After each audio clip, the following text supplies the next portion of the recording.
हो चुका है युग का रंग बदलने की तैयारी और जीत उसी का होगा जिसका संघर्ष है जारी। हेलो बच्चों, मैं अमित और आप देख रहे हैं आपका अपना यूट्यूब चैनल प्रकाश स्टडी सेंटर। और प्रकाश स्टडी सेंटर में आप सभी का बहुत बहुत स्वागत है।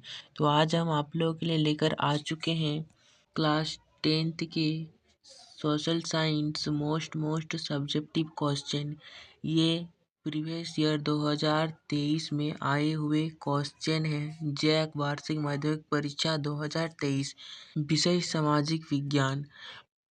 ये 2023 में आए हुए हैं। जो 2026 में बोर्ड एग्जाम देंगे उनके लिए ये क्वेश्चन वरदान साबित होने वाले हैं। तो इसीलिए आप लोग ये क्वेश्चन ज़रूर देखिए और एंड तक ज़रूर बने रहे, नहीं तो आप लोग बाद में बहुत पछताओगे। स्टार्ट करने से पहले आप लोगों से एक रिक्वेस्ट है कि अगर आप चैनल पर पहली बार आए हैं तो शिद्दत और मोहब्बत से चैनल को सब्सक्राइब ज़रूर कर लीजिए और अपने दोस्तों को भी शेयर ज़रूर कर दीजिए ताकि उन लोगों का भी थोड़ा बहुत हेल्पफुल हो जाए।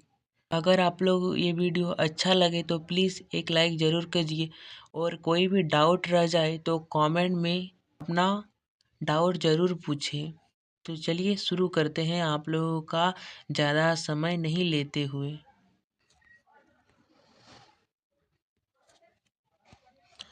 तो खंड ए में था 2023 के पहला क्वेश्चन, मारियान और जर्मनिया कौन थे? उत्तर, मारियान फ्रांस राष्ट्र की नारी रूपक थी जिसे स्वतंत्रता और गणतंत्र के प्रतीक लाल टोपी, तिरंगा कलगी के साथ दर्शाया गया और उसकी प्रतिमाएं सार्वजनिक चौकों पर लगाई गई। मारियान की छवि सिक्कों और डाक टिकटों पर अंकित की गई। मारियान की छवि जो है सिक्कों और डाक टिकटों पर भी अंकित किया गया। उसके बाद है इसी तरह जर्मनिया जर्मन राष्ट्र का रूपक बन गई। जो जर्मनिया थी वह जर्मन राष्ट्र का रूपक बन गई। जर्मनिया बलूत वृक्ष के पत्तों के मुकुट से सजाया गया क्योंकि जर्मनी में बलूत को वीरता का प्रतीक माना जाता है। जो जर्मनिया जो प्रतीक था नारी रूपक का, उसे बलूत वृक्ष के पत्तों जो पत्ता होता है उससे मुकुट पहनाया गया। क्योंकि इसीलिए पहनाया गया क्योंकि जर्मन में जो था एक प्रथा था कि बलूत को वीरता का प्रतीक माना जाता था। तो आई होप आप लोगों को फर्स्ट क्वेश्चन समझ में आ गया होगा। तो नेक्स्ट क्वेश्चन की ओर बढ़ते हैं।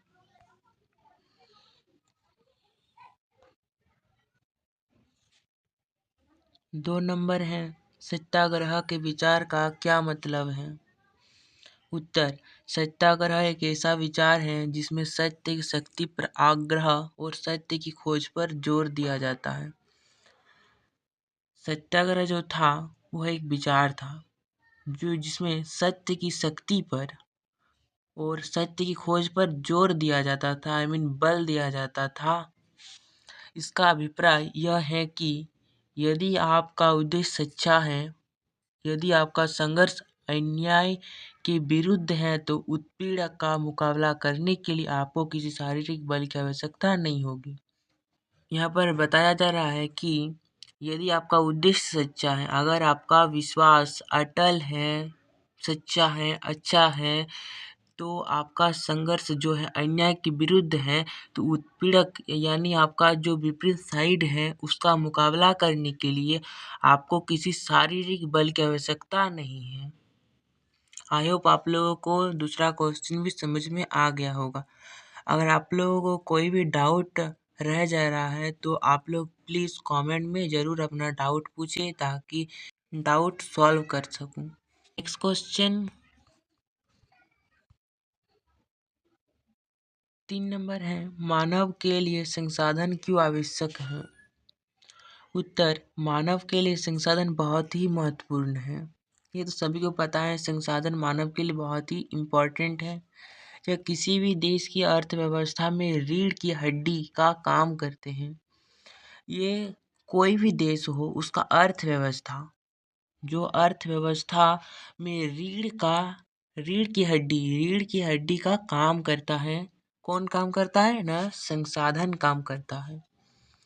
यह अर्थव्यवस्था की मजबूती तथा लोगों की समृद्धि का आधार है।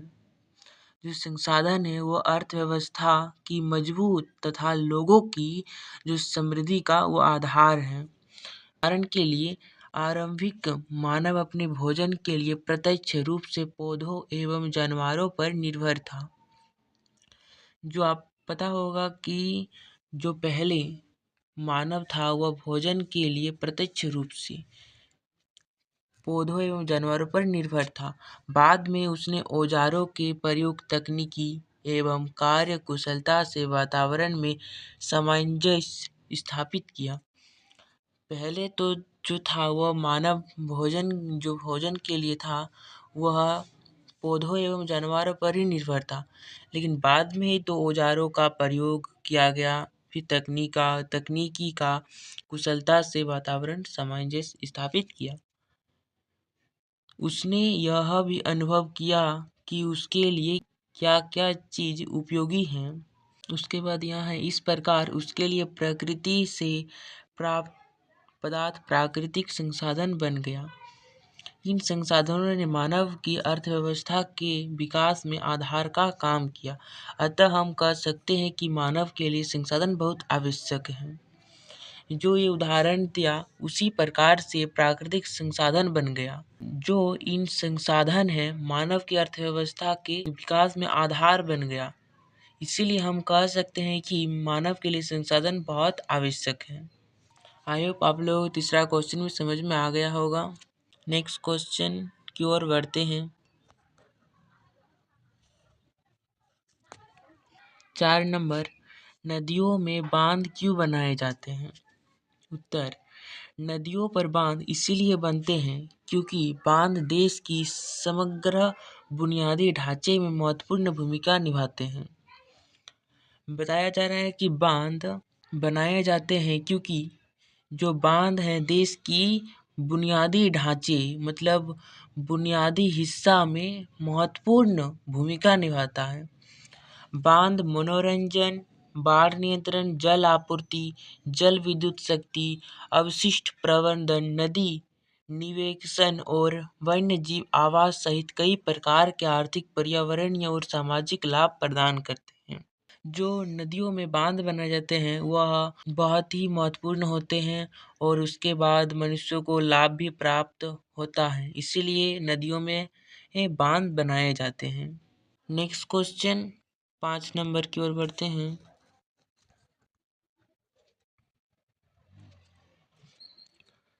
5 नंबर, सरकार के प्रमुख अंग कौन कौन हैं? उत्तर, सरकार के प्रमुख 3 अंग हैं, विधायिका, कार्यपालिका, न्यायपालिका। जो विधायिका है वो कानून को बनाती हैं और कार्यपालिका जो है वो कानून को कार्यालय करवाती हैं और जो न्यायपालिका है वह न्याय करती हैं। यानी जो कानून का पालन नहीं करता है उसको न्यायपालिका न्याय करती हैं उसका। 6 क्वेश्चन की ओर बढ़ते हैं। 6 नंबर, लोकतंत्र के लिए राजनीतिक दल क्यों आवश्यक है? उत्तर, पहला पॉइंट, राजनीतिक दल को लोकतंत्र का प्राण कहा जाता है। दूसरा पॉइंट, यदि राजनीतिक दल नहीं होगा तो सभी उम्मीदवार निर्दलीय होंगे। अगर राजनीतिक दल नहीं होंगे तो जो उम्मीदवार हैं वो निर्दलीय होंगे, उसका कोई दल नहीं होगा, ऑब्वियसली नहीं होगा। 3 नंबर जो है, राजनीतिक दल जनता और सरकार के बीच कड़ी का काम करता है। कड़ी यानी शासन का काम करता है राजनीतिक दल जनता और सरकार के बीच। उसके बाद दिया गया है, इस प्रकार सरकार बनाने, जनता का प्रतिनिधित्व करने एवं देश के लिए कानून बनाने के लिए राजनीतिक दलों की आवश्यकता होती है। आई होप आप लोग से इस क्वेश्चन भी समझ में आ गया होगा। नेक्स्ट क्वेश्चन की ओर देखते हैं। 7 नंबर, वस्तु विनिमय प्रणाली में मुख्य कठिनाई क्या थी? वस्तु विनिमय प्रणाली की सबसे बड़ी कठिनाई दोहरे संयोग का अभाव था। मतलब इसमें आदान प्रदान करने में बहुत प्रॉब्लम होता था। इस प्रणाली में व्यक्तियों को ऐसे व्यक्ति की खोज में भटकना पड़ता है जिसके पास उसकी आवश्यकता की वस्तु हो और वह व्यक्ति अपनी वस्तु के बदले में स्वयं उस मनुष्य की वस्तु लेने को तैयार हो। ऐसा संयोग मिलना कठिन होता है। मतलब एक व्यक्ति के पास, मतलब एक व्यक्ति का नाम है ए, इसके पास गेहूं है और इसको धान की जरूरत है। क्या जरूरत है? धान जरूरत है।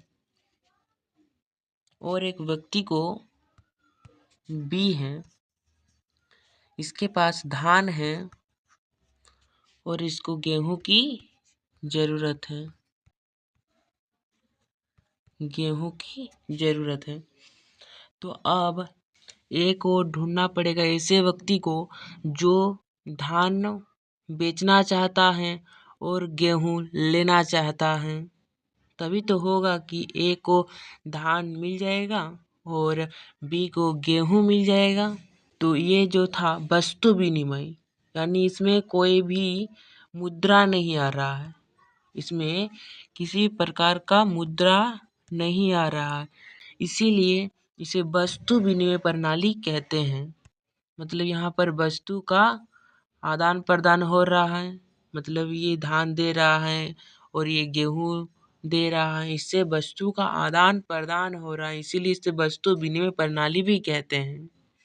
आई होप आप लोगों को ये क्वेश्चन भी समझ में आ गया होगा। उसके बाद आगे खंड बी है जिसे हम नेक्स्ट पार्ट में करेंगे। अगर हम एक ही वीडियो में अगर ज़्यादा बड़ा हो जाएगा तो आप लोग देखने में बोर होगा, इसीलिए हम पार्ट वाइज लाएंगे कि आप लोगों को ये बोर नहीं लगे वीडियो देखने में। आई होप आप लोगों को ये सारा क्वेश्चन समझ में आ गया होगा। अगर आप लोगों को ये वीडियो अगर थोड़ा सा भी हेल्पफुल लगे तो प्लीज़ एक लाइक ज़रूर कीजिए और अपने दोस्तों को भी शेयर ज़रूर कीजिए। और पार्ट 2 देखने के लिए या फिर ऐसे ही हेल्पफुल वीडियो पाने के लिए हमारे इस चैनल को सब्सक्राइब ज़रूर कीजिए। और कोई भी डाउट रह गए तो प्लीज़ कमेंट ज़रूर कीजिए, आप लोगों का कमेंट का रिप्लाई हम ज़रूर देंगे। ये पीडीएफ अगर आप लोगों को चाहिए तो आप लोग टेलीग्राम पे जुड़ सकते हैं, जो डिस्क्रिप्शन बॉक्स में लिंक दिया गया है, आप लोग टेलीग्राम पर ज्वाइन हो सकते हैं, जो आप लोग ये पीडीएफ प्रोवाइड हो जाएगा। तो मिलते हैं नेक्स्ट वीडियो में, तब तक के लिए जय हिंद जय भारत।